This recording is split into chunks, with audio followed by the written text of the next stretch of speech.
For today, we are going to talk about higher derivatives, and also we are going to talk about the chain rule after. So if you have any question at any time in the lecture, you can stop me. Uh, you can give me a note in the chat, so I will try to look at it from time to time. Okay, so we're gonna start the lecture today by looking at higher derivative. What does it mean by higher derivative of function of two variables? Well, let's look at this thing together. All right, well, let me look at the chat first. Nothing yet. Okay. So if you remember in calculus 1, when you learn higher derivative in calculus 1, so you have the function fx, right? And then after you learn all the formula that you can differentiate, so you're gonna say that, hey, I can differentiate one time, and then I am going to say the notation is f prime. Then if I differentiate one more time, it's gonna be the second order derivative. Well, I'm gonna say that that notation is f, and then I say double prime. Well, the idea is not that complicated in Cal 1. Well, you can just carry the one that you already differentiate on the first step, and then you differentiate one more time, so you get the second order derivative. Well, this concept can be generalized into two dimensions. So what are we trying to do on this topic is, well, when we have the function f, but here we're gonna have fxy, right? We have a function of two variables. And then on the last lecture, I told you how to differentiate into dimensions. So we're gonna have f subscript x. This is going to be partial derivative with respect to x. And then I have f subscript y. This is partial derivative with respect to y. That is the first order derivatives. And then if you want to define second order partial derivative, you can see that from f subscript x, you can differentiate one more time, but there are two ways as well. So you can differentiate with respect to x again, or you can differentiate with respect to y on the second time. And this is the notation that we're going to use. So f subscript xx, this is going to be the second order derivative. You differentiate with respect to x first, and then you differentiate with respect to x on the second time. If I say f x subscript y, f subscript xy, this is going to be second order derivative, but you differentiate with respect to x first and then y. Well, this is the notation that we use if you follow my highlighter, the green one. So I have fxx, fxy, fyx, and fyy. So when you read the notation, if you see f subscript something, it's going to read from left to right. This is the order of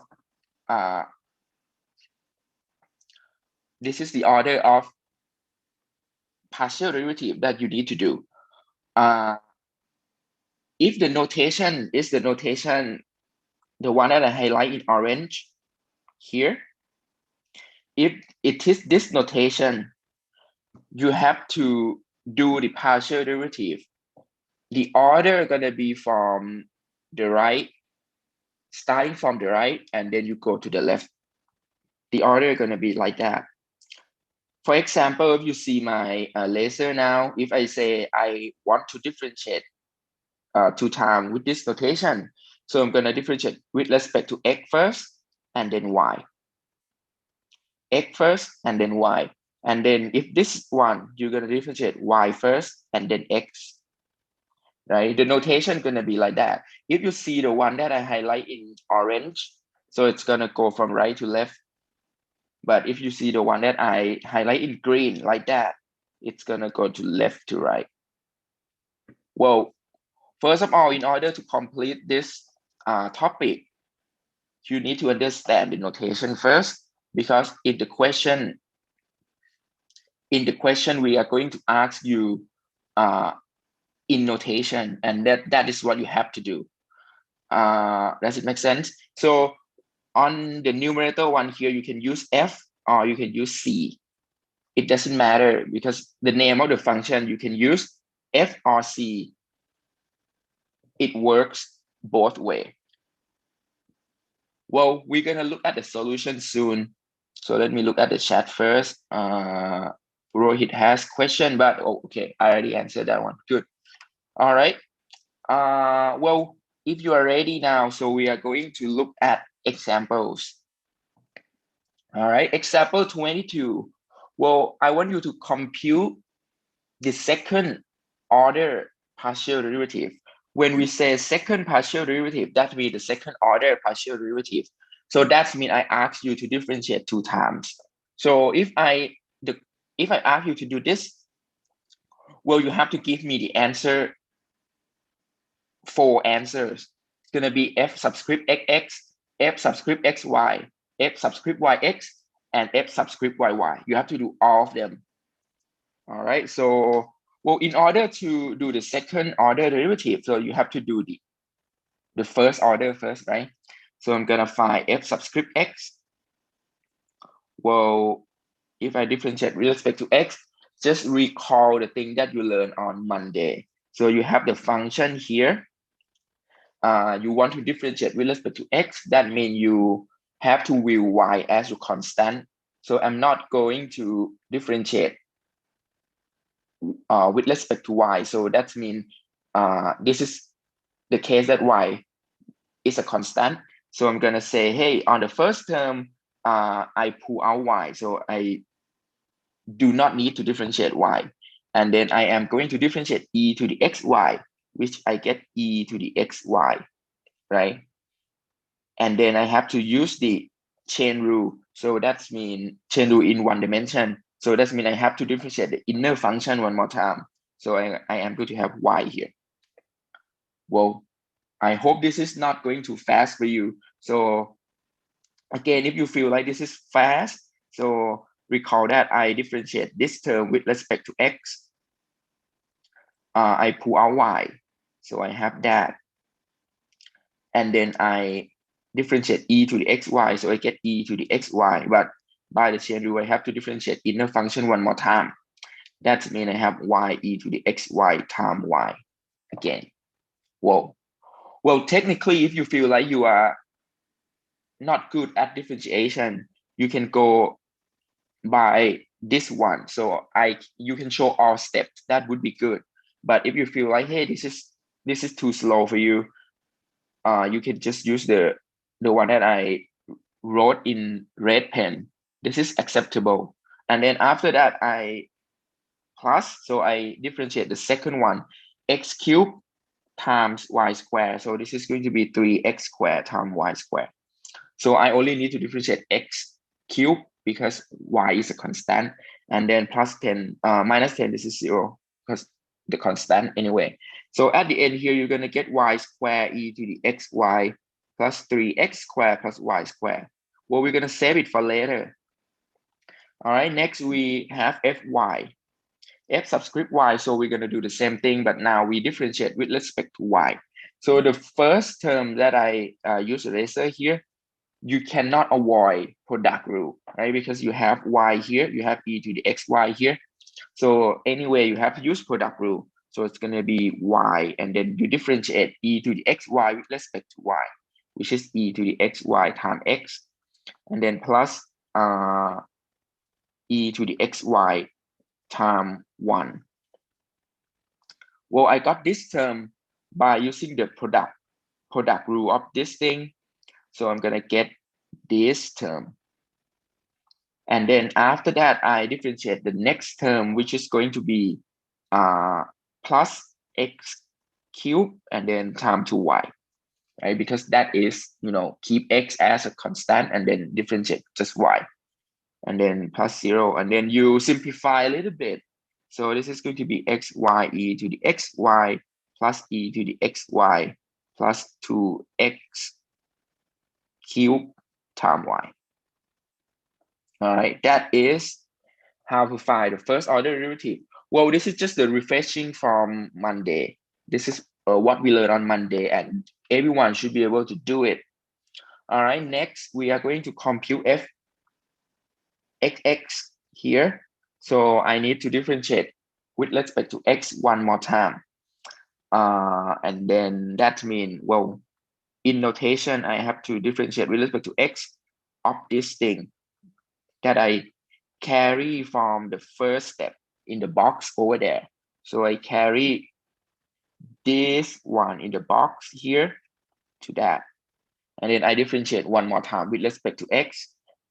This is going to be y squared e to the xy times y, right? I differentiate with respect to x. So I just need to differentiate e to the xy. And then the second term, I have 3y squared times 2x, because I just need to differentiate x, the term that depend on x.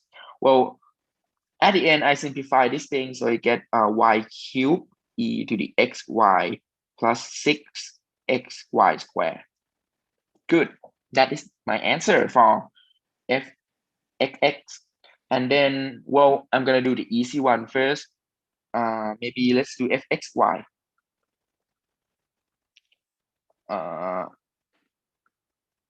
Well, I carry the same function from the box here as well. So I'm gonna use it here. But now I differentiate with respect to y on the second time, because the second time I say I'm gonna differentiate with respect to y. Here I'm gonna get, well, you cannot avoid product rule, of course.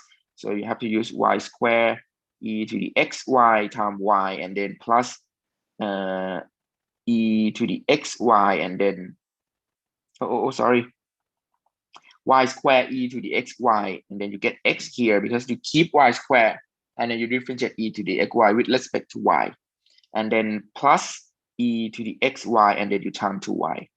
Well, this is the first term that you get from differentiate that thing.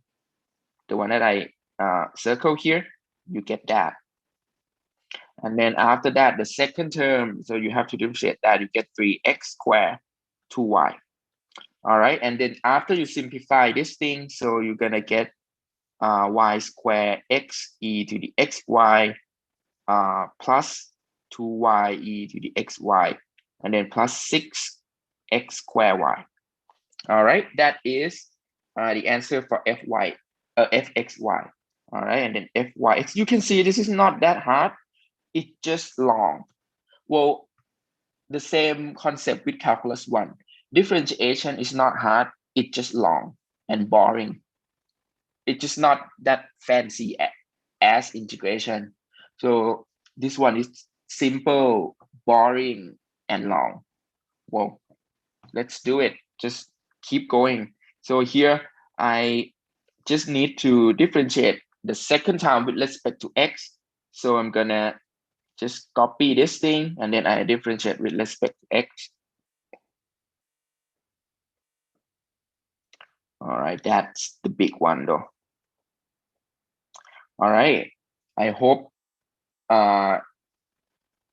you can follow that thing. So we are going to differentiate that. So here, the first term that I circle here, so I am going to pull out my y first, because y is constant, and then I have x times e to the xy. So that means I differentiate by product rule again. So x e to the xy, and then multiply y, and then plus e to the xy, and then I differentiate x, so I get 1. All right, that is the derivative for the first term. Here, I take derivative, so I get that with respect to x. And then next, I differentiate the next one with respect to x, so I get e to the xy times y. And then the last one, I get 2y 3x squared, right? And then if I simplify all these things, so I have xy squared e to the xy plus 2 times y e to the xy, and then plus 6x squared y, right? This is the answer. Well, you can observe here that fxy and fyx, they are equal to each other. Well, in the future, you will learn that this is not a coincidence. Well, we will see in the future, in the next few slides. And then, well, the last one, so fyy, all right, almost there. So the last one, you differentiate this with respect to y one more time. It is so tedious, you know. It's just not hard, but it takes time because it's so tedious. I differentiate that, so I have x and then y e to the xy x here. I use product rule here, and then plus e to the xy and 1. Well, if you feel like I went too fast, well, you can ask me, but basically this is differentiation, e to the xy, and then differentiate that I get x, differentiate that I get 2x cubed.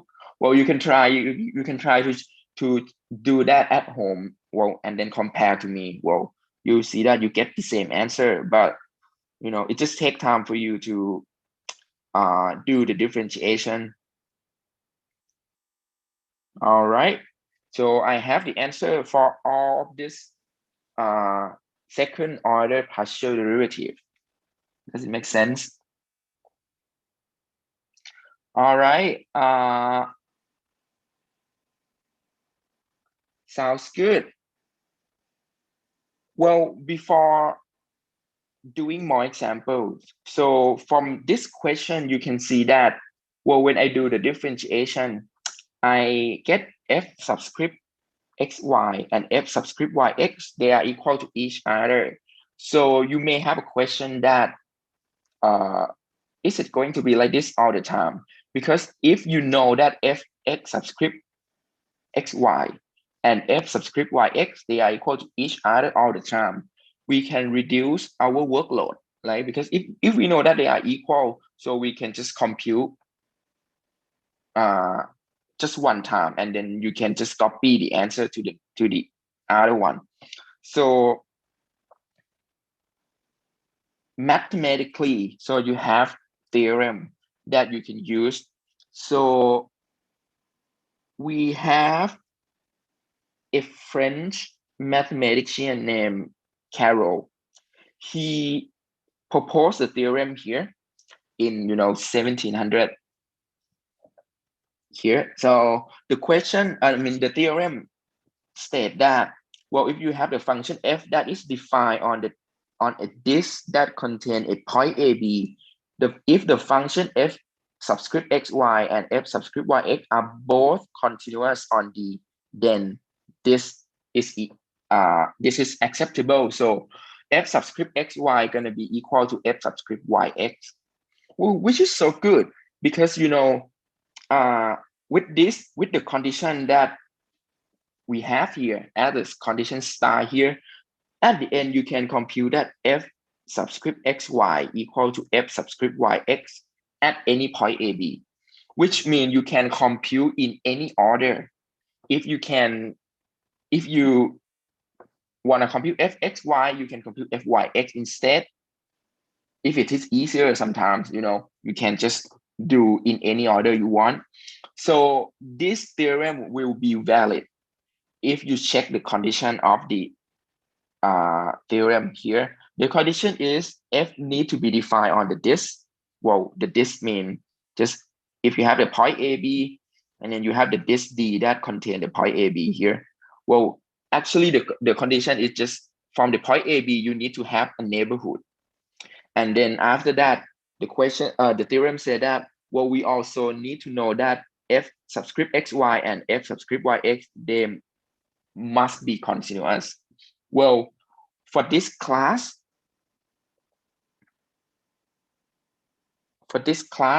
because you are learning calculus 2 here, just the easy one.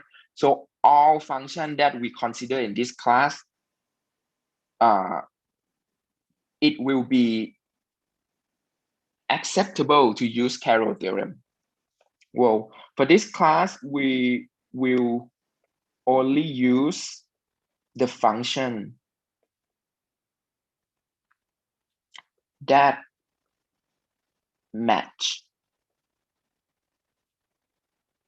with the condition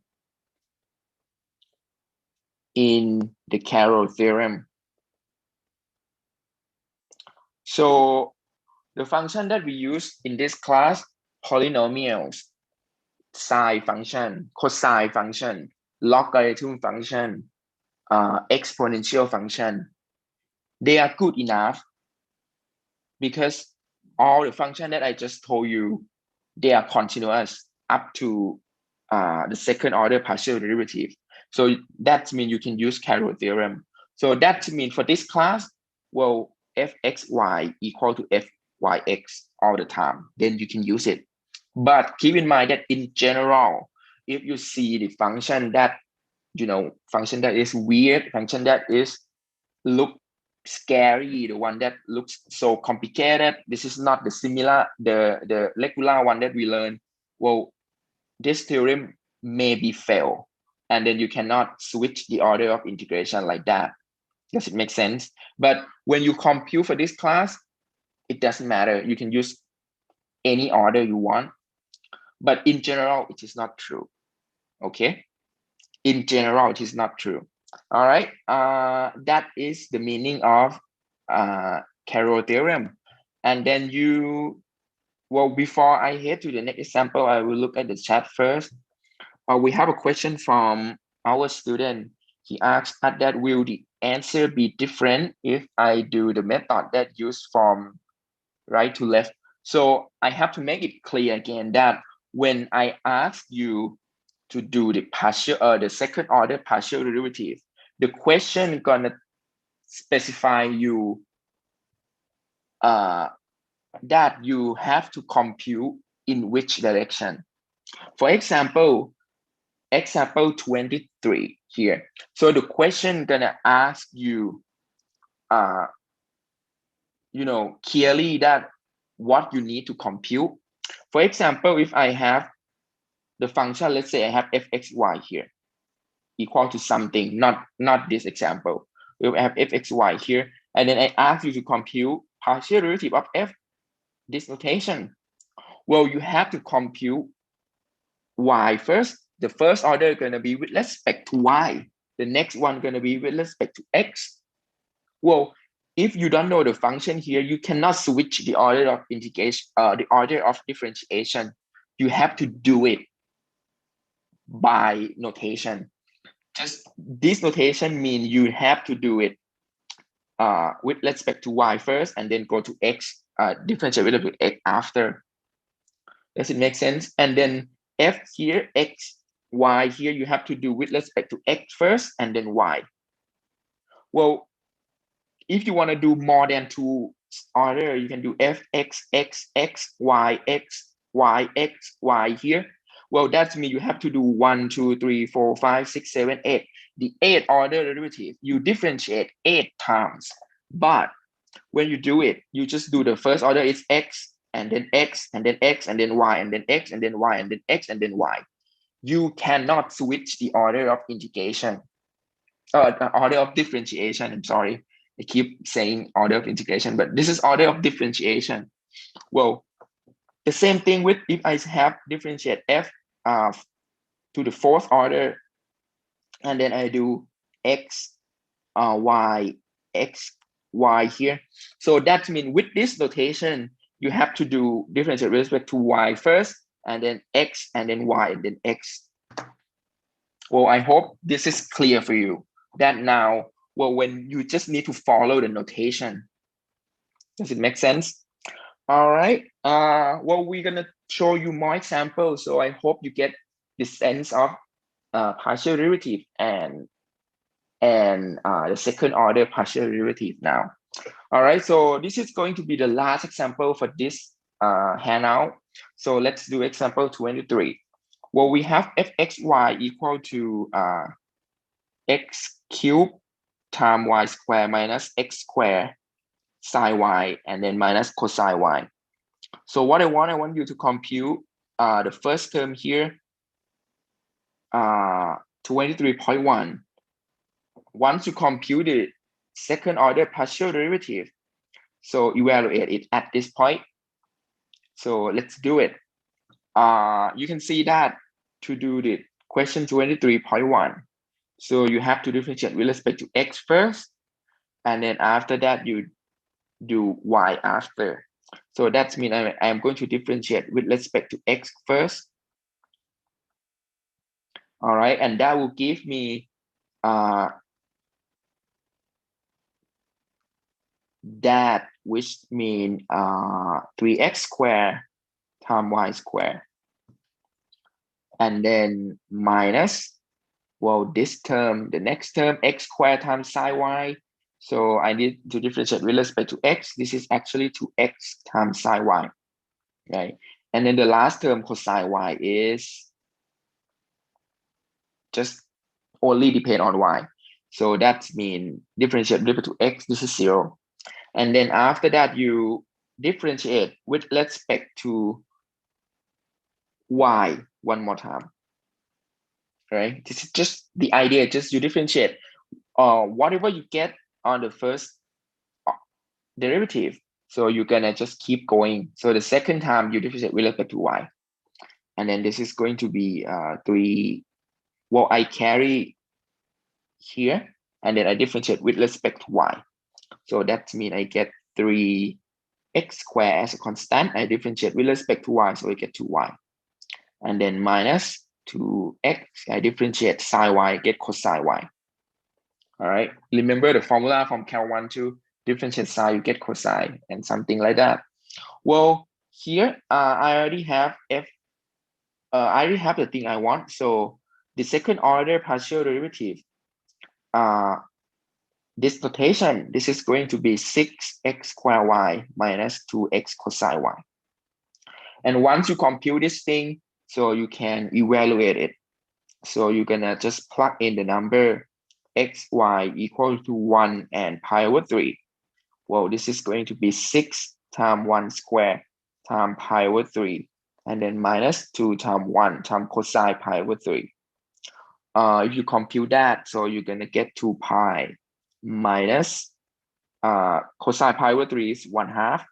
So that is 1. Well, the answer for 23.1 is 2 pi minus 1. All right. In the chat, we have a question again. The question asks that for the notation here, one student asks if the notation here that I have, will I get the same answer compared to this notation? Of course, yes, because this is the same thing. They are the same thing. And then this is just notation. They are not a different thing. This is just the notation. You can, when you want to differentiate x first and then y after, you have 2 ways to represent it as notations. So they are the same thing, and then they must equal to each other. All right. That's just the problem about notation. All right. So we're gonna do question 23.2 here. So I am happy that you asked question. So for those of you who do not ask question, I assume that you understand. And then you know what?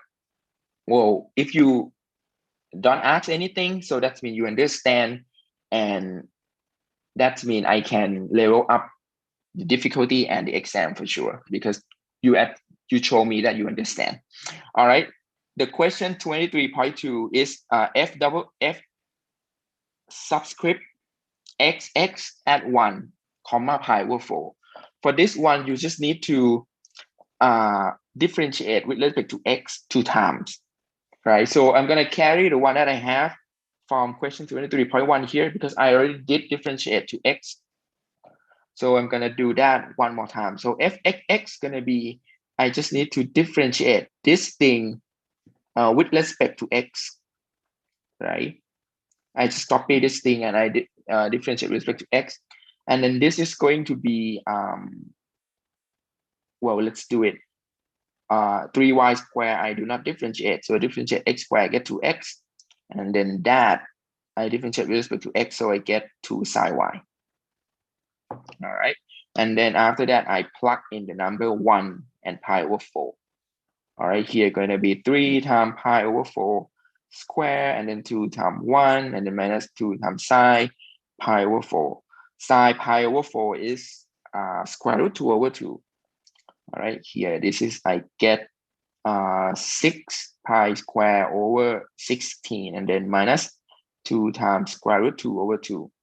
Well, at the end, if you simplify that, so you're going to get 3 pi square over 8 minus square root 2. All right, this is your answer. Sounds good. All right, so that is all for higher order derivative. I hope that I hope that you understand it. And well, what I expect from you is just you can compute partial derivative and higher order derivative with confidence. This is just nothing more than using the formula you learned in Cal 1, but you just do it in terms of 2 dimensions. So it is supposed to be easy. You just memorize that when you do the partial derivative. Well, if you do partial derivative with respect to x, you fix y. If you do partial derivative with respect to y, you fix x. And then if they ask you to do the second order partial derivative, you just keep it going. Just do it more than one time. That is fine. Does it make sense?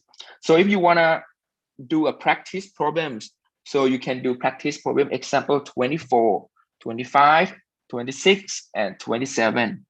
Well, this should be the one that you can do it. It's straightforward for all 4 questions here. Well, I hope you can do it. And then I think about 2 weeks after or less than that, I will post the solution for the practice problem so you can check your solution with me. Sounds good? So for those of you who are already in today, just type in the chat, check in, so I know you are in today. All right, so let me look at the question in the chat first. I have the question from one student in the direct message. Why the second line? Let's say here. Well, I have a question from one student. She asked us that why the second line here? Well, this is 3y squared times 2x. So I have a question from one student that, is it correct?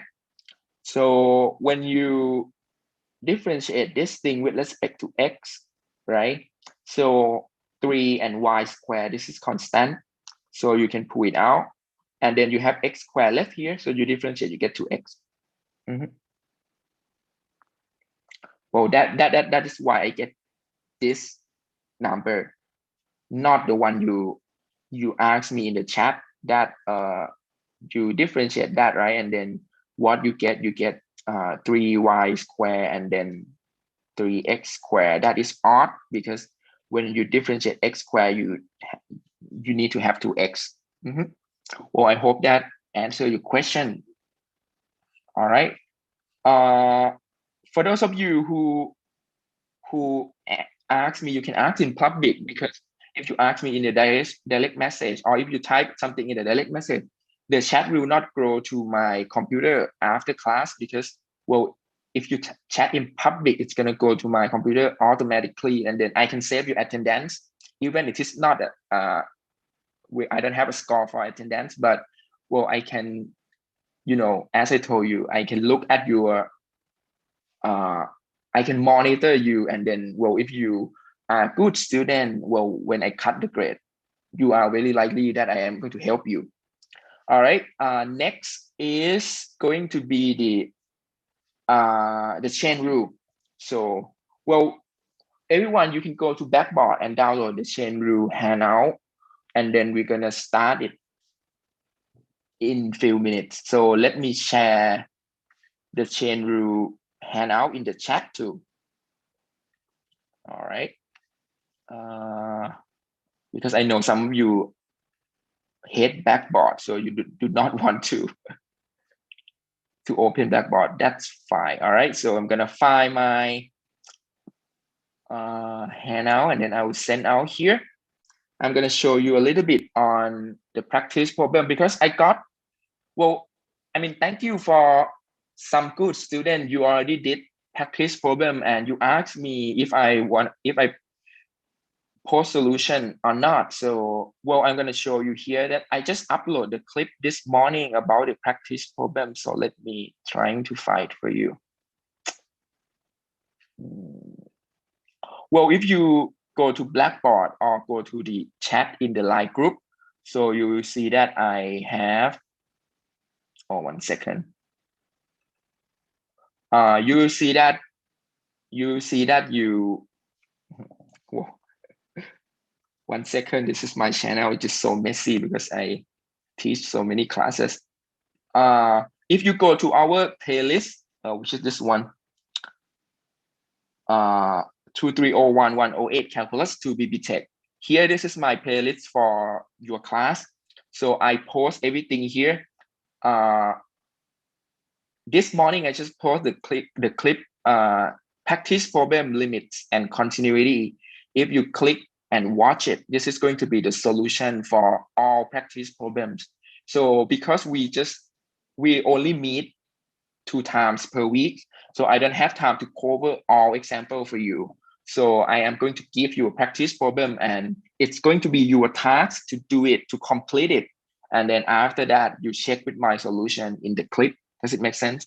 Well, if you have any question, you can comment below in the comment at this clip. So I will check with you. I will catch up with you later if you have any questions, or if you feel like I did a mistake or something, or you have questions, let me know.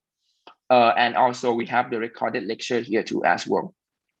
So this is open in public, so you can watch it from YouTube and, well, anytime you want. That's fine. All right. Thank you for your support too, for those of you who are such good student.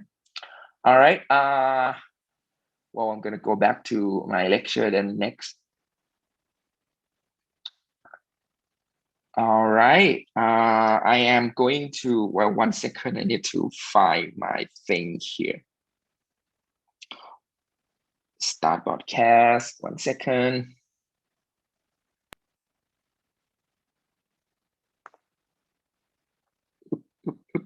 All right.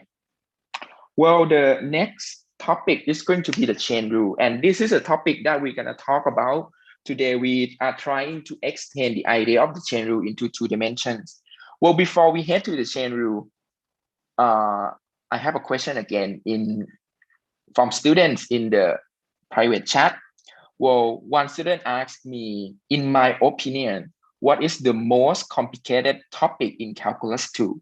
Well, as I told you before that, well, you already passed the hardest topic in Calculus 2, because in Calculus 2, the hardest one is checking the convergence of series. Well, the thing that you learned with Ajahn Thirapong on the first half, when you check the convergence by using the integral test, the ratio test, root test, limit comparison test, usually students have a hard time with that topic because it is tricky. Sometimes you need to use the trick to complete the question. So in my opinion, that is the hardest topic in the series Calculus 1, 2, and 3. But for BB Tech, you just do Cal 1 and Cal 2 only. So, well, anyway, you already did the series part, which is the hardest one. And after midterm, what we learned here, you can see from the first day that you learn with me up to today, the content is so simple and easy. Well, in simple in terms of, if you have a strong background in Cal 1, you know how to differentiate, you know how to compute limit. This is not that hard to understand. You just need to extend the idea into multi-dimensions, right? For the second half of the class here in Cal 2, well, you may have a hard time on double integration. That is the hardest part for after midterm because, well, integration is always hard. So in two-dimension integration, so you have to be good at drawing a graph, and then if you drawing a graph correctly, you can find the domain that you want to integrate with respect to, and then you set up the integral, and then that would be how to that would be the way you solve double integration. Well, we're gonna talk it I think near Songkran break or something. Well, which is not now. Differentiation is easy, easy, tedious, boring. That is what I define differentiation.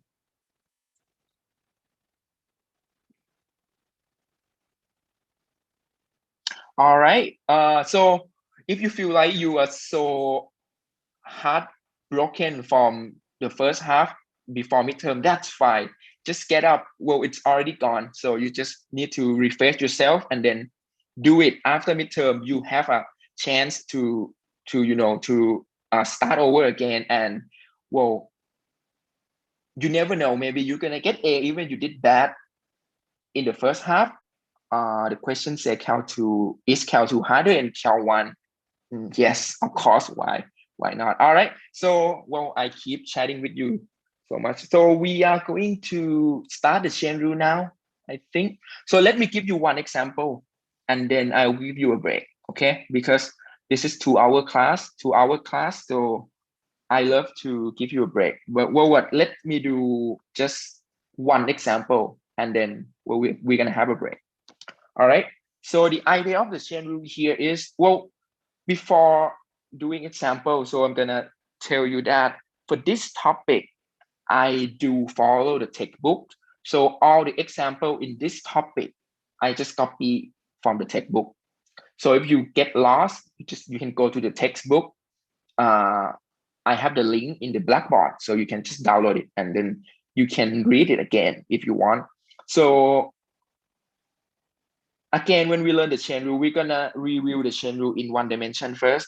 So when you learn chain rule in Cal 1, this is what you learn with Chantirapong. So you have a function y, right? And then y equal to fx. And for some reason in Cal 1, you say x is a function of t as well, dt, for example. Well, that means you have a pattern like a chain here. You have y and then go to x, and then x go to t, right? And then, well, we have y as a function of x and x as a function of t. So when you do the chain rule in Cal 1, well, we said that if you want to differentiate y with respect to t, y here, if you want to differentiate with respect to t, so you can differentiate it, but just do it via x. So that means you can differentiate y with respect to x first, and then you differentiate x with respect to t after, and then you multiply it together. That will give you back dy by dt. This is the concept of the chain rule in Cal 1.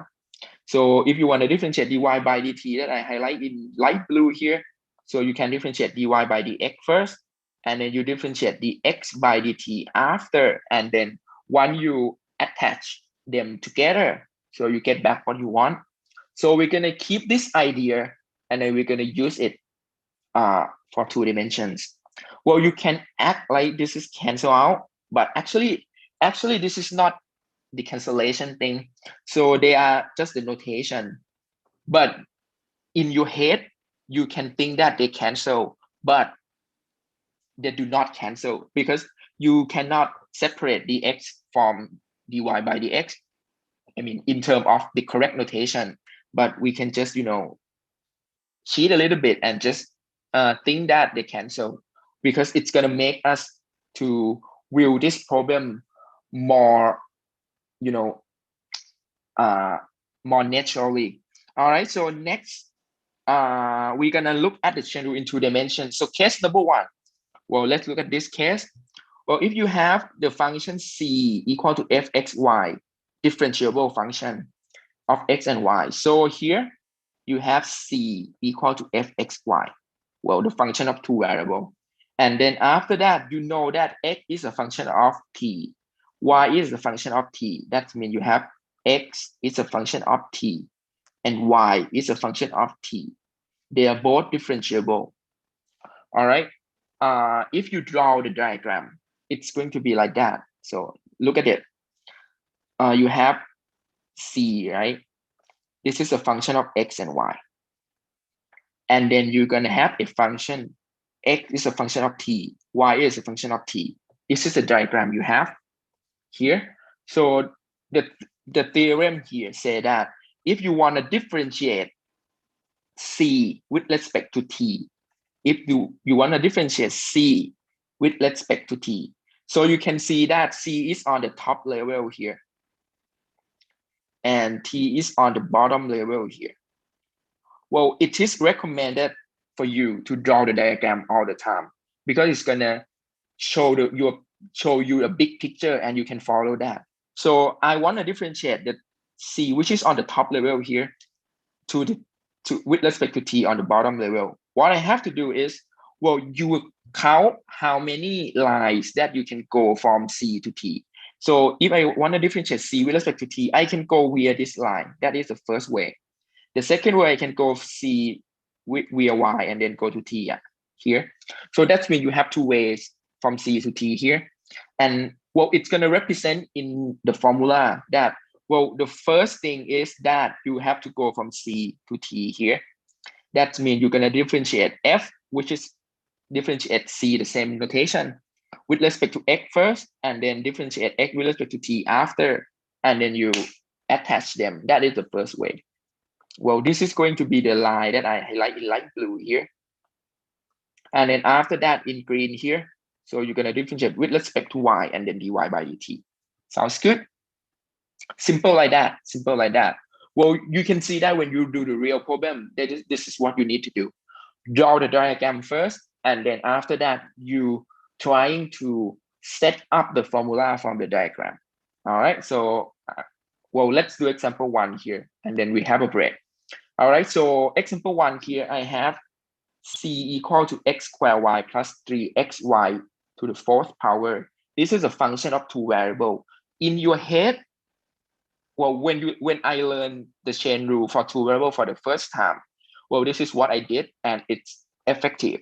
So you can just start from C. In your head, you can draw the diagram. This is C, and then x, and then y, because you know that this is a function of two variables. C is a function of x and y.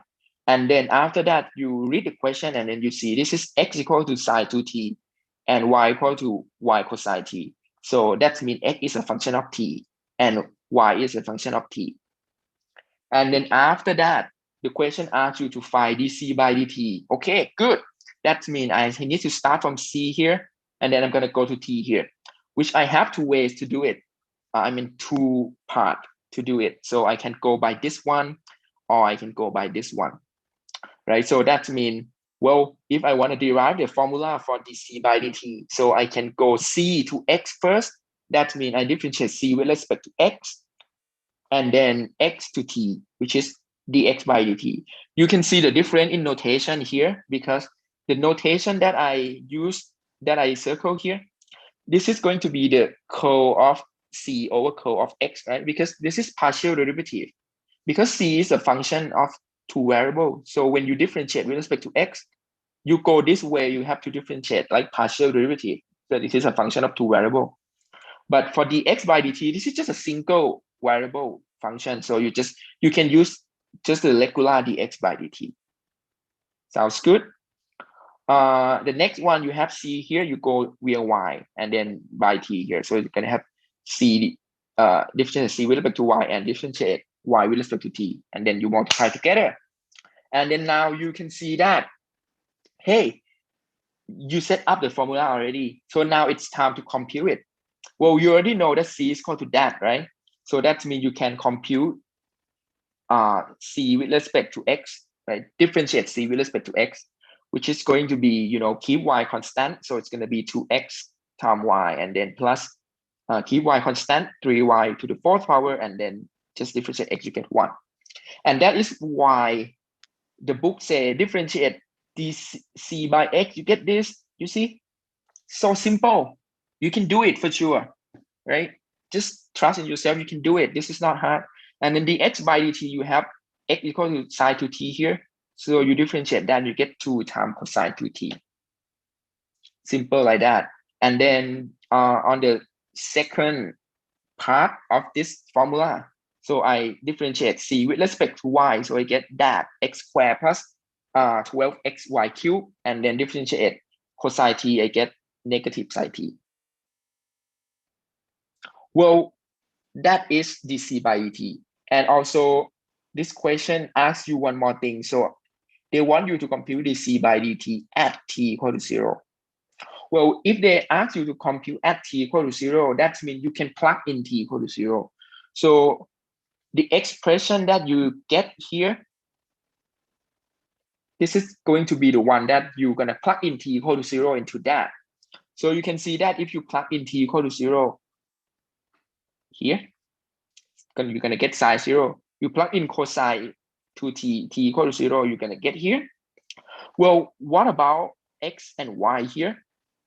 Well, if you know t equal to 0, you can solve for x and y, right? Because t equal to 0 here, you can plug in there and there.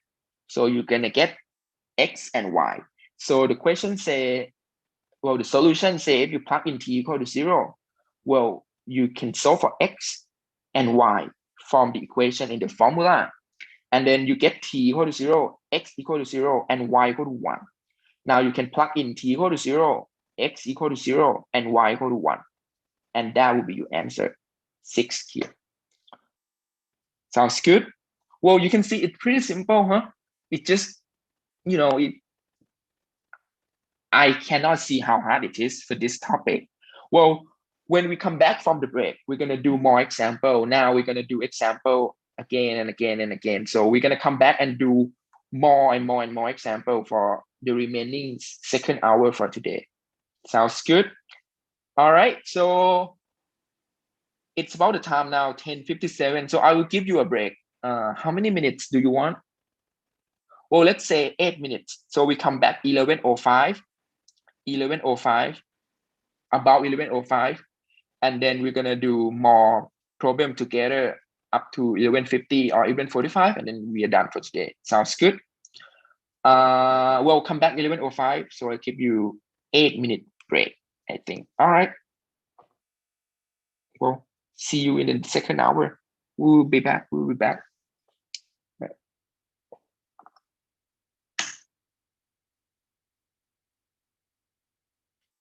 All right. If you have question, leave the question in the chat. I'll be back at 11:05, and then we can begin chat.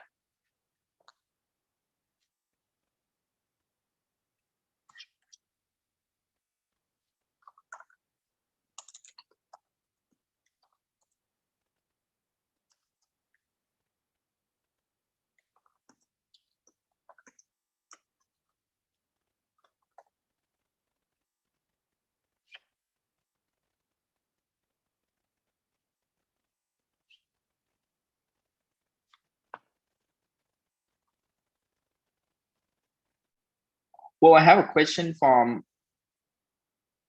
Nat, right?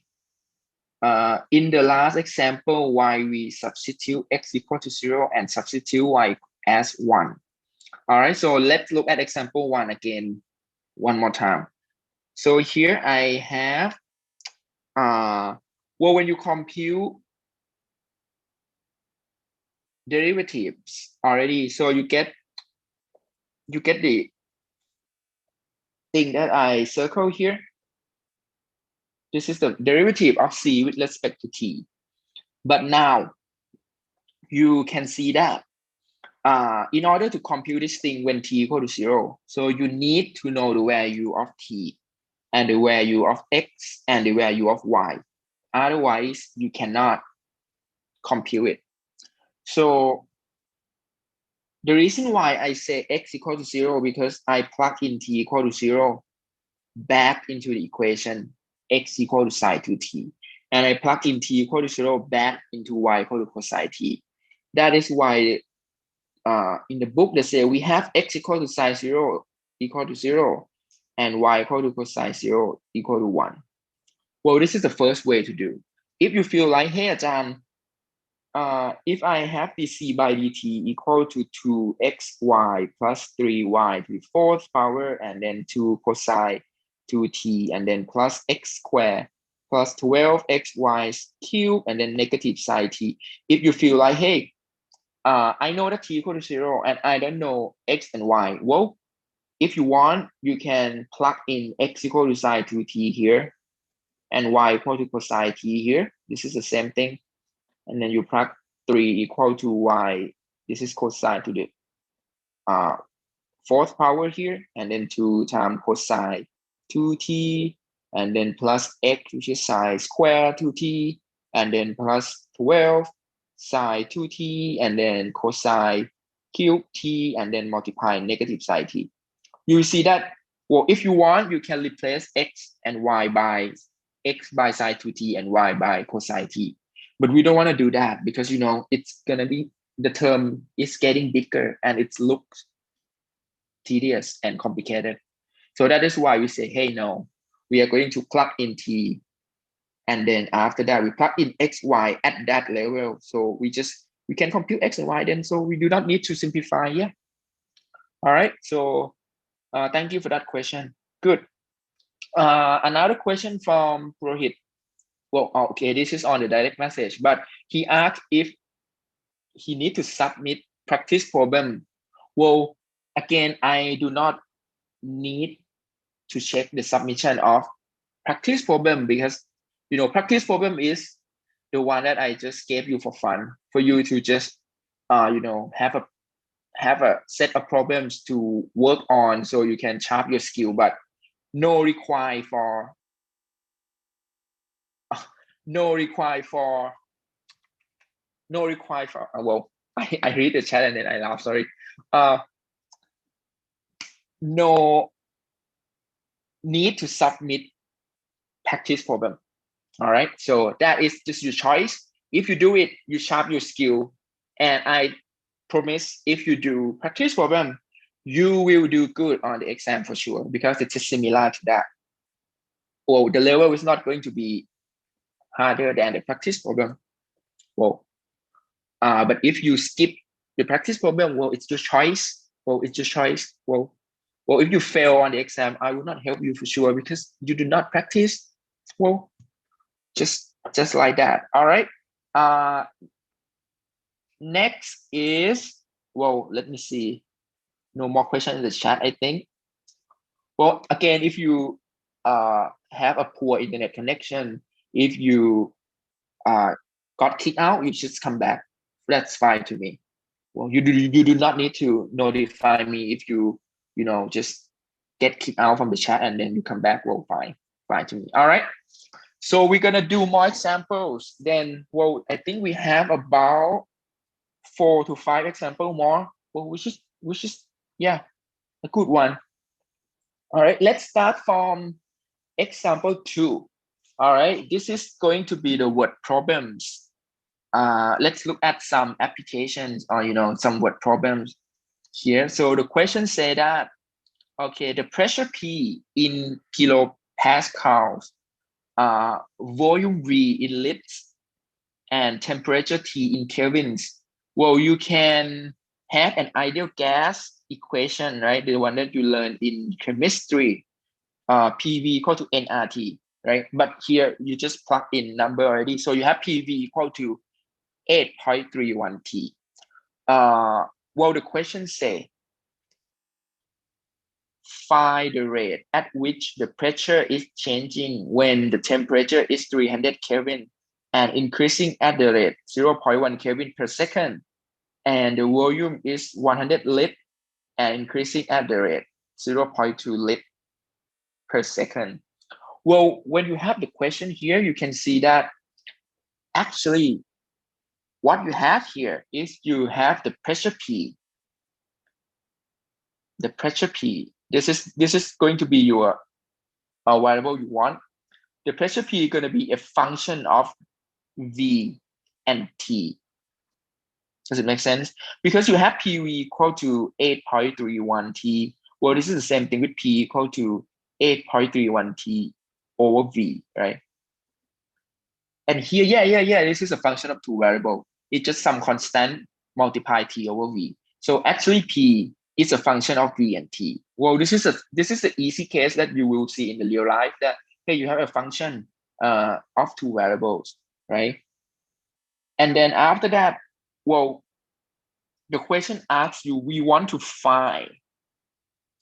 Well, what we want to find is we want to find the rate at which the pressure is changing. So actually, they want you to find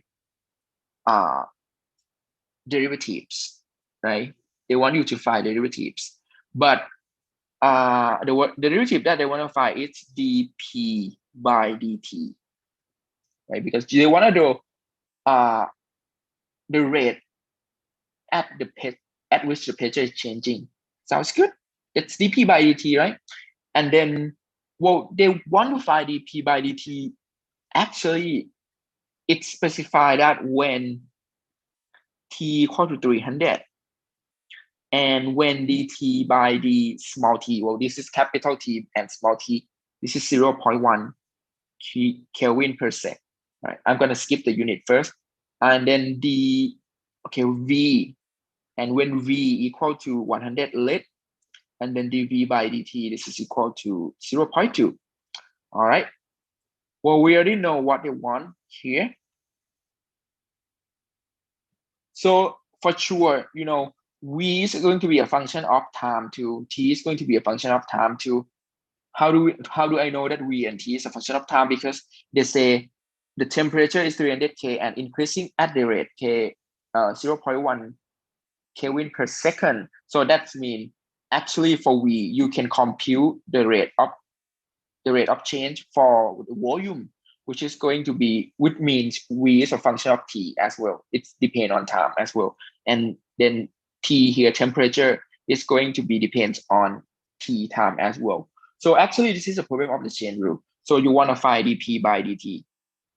And dp by dt here going to be, well, if you want to differentiate p with respect to t, yes, go for it. So go with v first. That means you have differentiate p with respect to v. The notation that I use the co-one because p is a function of two variables, and then multiply dp by dt. All right, and then plus I can do p here, and then now this time I walk through the temperature T. So this is going to be curl P by curl capital T, and then D capital T by by dt, small t. All right, and then now you have everything in your hand. So, well, you need to differentiate T with respect to V and differentiate P with respect to T, right? Well, because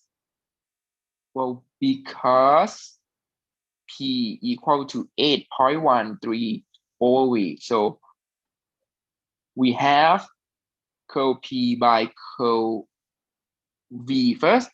This is going to be 8.31 T. You do not need to differentiate. This is constant. You just need to differentiate 1 over V. So you get negative 1 over V squared. Well, actually, this is 8.13 over V squared minus sign here. Oops, 1 second. All right. This is dip P with respect to V. All right, and also you can have differentiate P with respect to T as well. This is the easy case. You get 8.31 over V. All right. Okay. In the cloud here, this is what you compute the partial derivative, and you're going to use it later.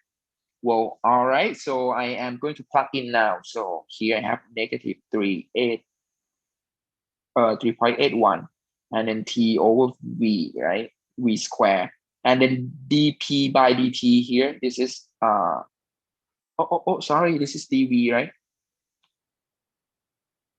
Well, I'm sorry, this is dV because by the chain rule, right?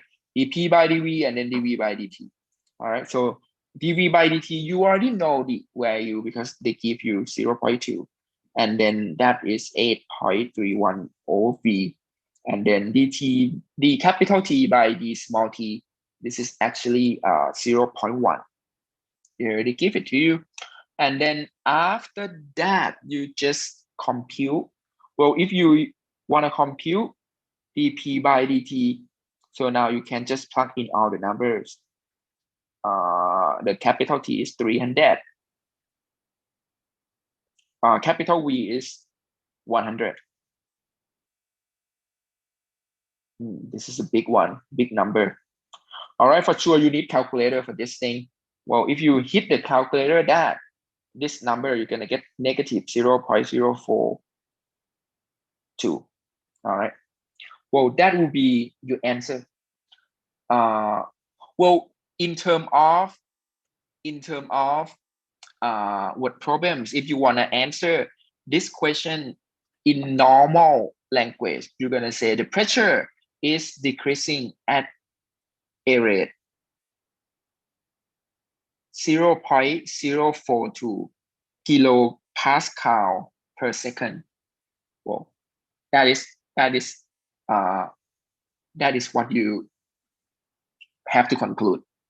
All right, thank you, Nida, for correcting me in the chat. Well, I'm sorry, I went too fast. Yeah, you're right. Yeah, this is dV by dt. Good. All right. Sounds good. Well, but I think on the exam, you do not expect to have a question that you have to use calculator, because on the exam, I usually ask you something that you can compute by hand.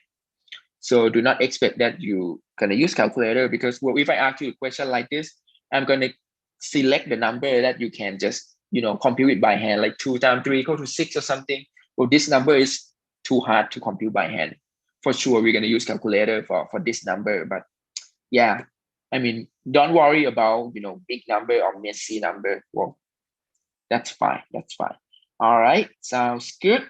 All right, this is the easy one. All right, next, well, we're gonna spice the difficulty in the class a little bit. So we're gonna move to the case that you have this diagram. So sometimes you have c as a function of x, y, which is that. And then you also have x is a function of s and t. Y is a function of s and t. In that case, your diagram gonna be like this picture, right? S here, t here, because x is a function of s and t, and y is a function of s and t as well. So the diagram gonna be more complicated. And then if they ask you to compute, look at this together. Well, if they ask you to compute curl C by curl S, that means C is on the top level here. But in the bottom level, you have 2S here. Well, how do you go? Well, C go via X first, and X go to S. That's the first way. The second part, C go to Y first, and then Y go to S. See?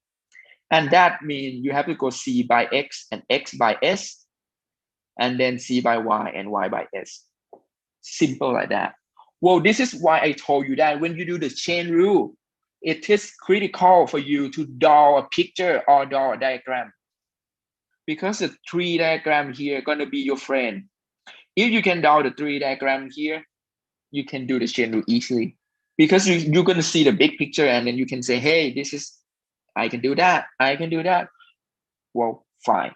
All right, the same thing with dc by dt here, co c by co t here. Well, you want to go from c to t here, so you have two parts to go over there, and then you just keep going like that. Does it make sense? Well, let's suppose, well, in general, if you have c, x, y, for example, and then I have x is s and t, y, s and t. Suppose I have s as u, v as well. U, v, u, v, u, v. And then let's say I want dc by dv, co c by co v. Well, you're gonna have dc by dx and dx by, I want v, right? Go via s and then go via v first. That's the first way. The second way, you have to go like this is going to be the first one, and the second one is going to be c by x and x by t and t by v, and the third one is going to be c by y and then y by s and then s by v, and then the last one is going to be c by y, c by t, and t by v. You know what? The diagram going to help you a lot for this topic. So every time you do the chain rule, I would recommend you to draw the picture, the diagram first, and then This is very easy. All right, so we're gonna do example 3 together here. Let's say I have c equal to that function, and then I have x and y here, and then I have to compute, wow, two things. So co c by co s and co c by co t. All right, so let's do it. Well, first of all, I'm going to draw the diagram first. See, this is a function of x and y. Good. And then x is a function of s and t. Y is a function of s and t. Well, standard one. All right, I want to compute the c by the s. Well, of course, I need c to s here, so I need to go two ways here. That means I have to go c by x first, and then x by s, and then plus c by y, and then y by s. So the formula looks complicated, but actually it's simple by looking at the picture. All right, so if you differentiate c by x, so here you're gonna just get, differentiate c by x. Well, you're gonna get differentiate e to the x, you get e to the x. Psi y, you do not need to differentiate, right? This is just constant. So you're gonna get e to the x psi y, the same thing. Wow. And then after that, you differentiate. Well, I already did one term here. All right, the second term I have co x by co s here. So you're gonna get differentiate with respect to s, right? So you get t squared. All right, next, well, the next term, co c by co y. So you get e to the x cosine y, right? This differentiate sine, you get cosine. And then co y by co s, you get 2st, yeah, because you differentiate s squared. All right. Well, actually, this is pretty simple. This is your answer, right? This is your answer. That's it. But, well, if you want, you can simplify more. But if you feel like you are done with this, you can answer that. But, you can simplify a little bit more because, you still have x and y in this level. So you can just replace x by that and y by that, right? So that means actually you can say this is actually e to the s t square, and then sine s square t, and then t square, and then plus e to the st square, and then cosine s square t, and then times 2st.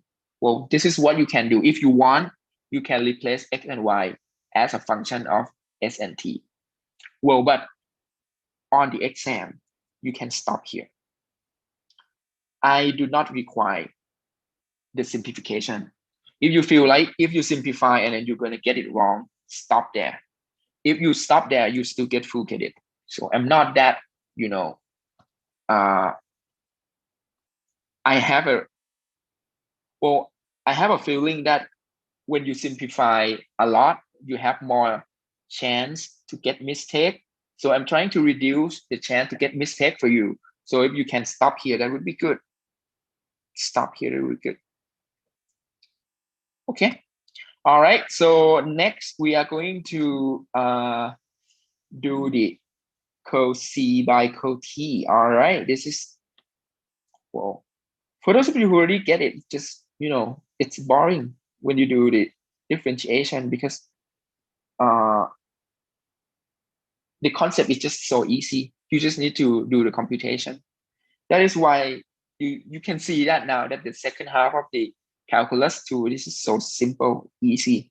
All right, so dc by dx, you're gonna differentiate c with respect to x, right? Well, let's see. Here you have e to the x and then sine y. All right, the same thing. And then you just change co x by co t. This is 2st. Right? And then plus e to the x cosine y, and then differentiate y with respect to t. So I get s squared. All right. Actually, I'm going to stop here because I'm lazy to differentiate more. All right. Sounds good. Well, if you want to leave the answer like that on the exam, fine. Well, unless I ask you to evaluate at some point, so you have to plug in number. That would be one more step. All right, I hope this is good for you. All right, we move to the next level. Well, in case that you have, well, this is in general. In general, if you want to have the chain rule, if you want to use the chain rule, well, again, my suggestion is draw the diagram. Draw a diagram. Because if you do that, if you do the tree diagram, so you do not need to memorize the formula. Well, some of you are gonna say, hey, this is a formula again. Do I have to memorize? Well, you do not need to memorize it, because if you draw a diagram, the formula are gonna just show up automatically from the diagram, right? Because basically they say u is a function of x1, x2, x3, and so on up to x subscript n. And then for each xi, you're gonna have a function of t1, t2, and so on up to tm. And this pattern keep continuing, right? Well, which mean that if they want to differentiate u with respect to ti here, they have to go u by x1. Well, let's say here u by x1 and then go to t1 here, and then u by x2 and then go to t1 there. Well, this is indeed what they're trying to explain to us, but this is a formula in general. But well, of course, when we do the real problem, we draw a diagram and we shall get this thing automatically. All right, so let's look at example 5. Well, let's see. This is supposed to be the question that you're going to see on the take home quiz or the exam. Going to be like this level, this kind of difficulty level. All right, so the book here, it's just weird.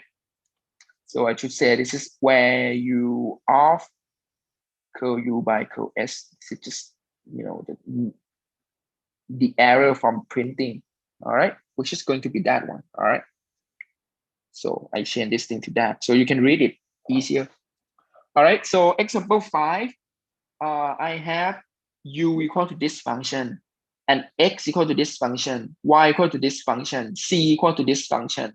Well, what I want is I want to find curl u by curl s when I equal to 2, s equal to 1, and t equal to 0. All right. Well, again, take a step back when you read the question first. They ask you to compute partial derivative. However, the function is just not that simple. Well, you can see that u is a function of x, y, and z, right?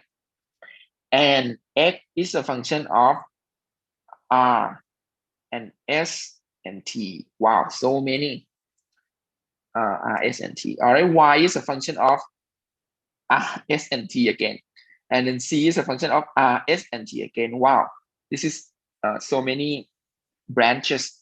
All right, so we're gonna start from, well, we want to differentiate u, right, with respect to s. Ugh. So we have 3 ways to do it. This is the first one, this is the second one, and this is the third one. All right, well, when you set up the formula, this is going to be curl u by curl s. This is curl u by curl x times curl x by curl s. That is the first part. And then curl u by curl y, and then curl y by curl s, and then plus curl u by curl c, and then curl c by curl s. The rest of the work is just computation. See, is it hard? No, right? The first one, if you with respect to x, I will go fast. So this is 4x cubed times y. Because you only add x to the 4th power here, that is the only term that you have to care. So the second term going to be constant. So differentiate, you get 0. And then after that, differentiate x with respect to s. So you get r e to the t, right? Because this thing, if you differentiate that, you get r e to the t. So the rest of the work, I will give you the answer, but you can double check with yourself. I'm not going to go step by step for you now because it's pretty boring, because I think almost all of you can do it. So I will let you do it by yourself. But It's just differentiation from count one. And be careful when you pull out something because this is partial derivative. All right, so these two terms here left as your exercise. Well, I mean exercise, not submit. Well, you can do it. Oh, just simple one. Or you can double check with yourself. You can differentiate this thing. That is curl U by curl S, right? And then after that, you plug in at R, S, and T equal to 2, 1, and 0. Well, the idea is if they ask you to compute this thing when you specify some numbers, do not simplify first. Well, you just keep it like that in the previous step, and then you plug in numbers. Well, once you plug in numbers, so let's try to plug in number here. This term, well, if I use R, S, and T equal to 2, 1, and 0, so can I find X, Y, and Z? So let's see. Here I'm gonna get X equal to R, S, E to the T, which is 2 times 1 times E to the 0, which is 2. And then Y equal to R, S square E to the negative T, which is 2 times 1 square, and then times E to the negative 0, which is 2 as well. And C, this is equal to R square S sine T. That is 2 square times 1 times sine 0. 0 actually. All right, you have 2 and 0 here that you are ready to plug in as well. Okay, plug in number now. Here for X cubed Y, this is 64. All right, 64. And then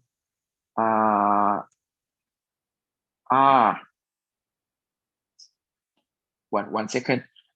R e to the t. So R is 2, e to the t is e to the 0, which is 1. So this is 2. Well, and then you keep going, keep plugging in number. So again, I want you to do it by yourself because it's just plug in number. And then you get 192 as your answer. Sounds good? All right. Pretty simple, huh?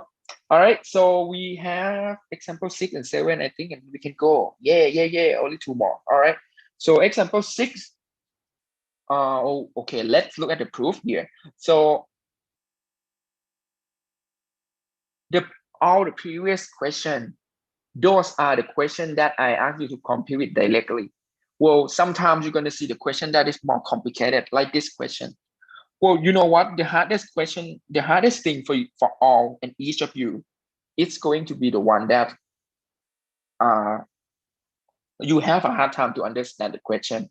Well, based on my experience, students always have a hard time with this question because they don't know what it is by this notation. Well, let's make it clear here.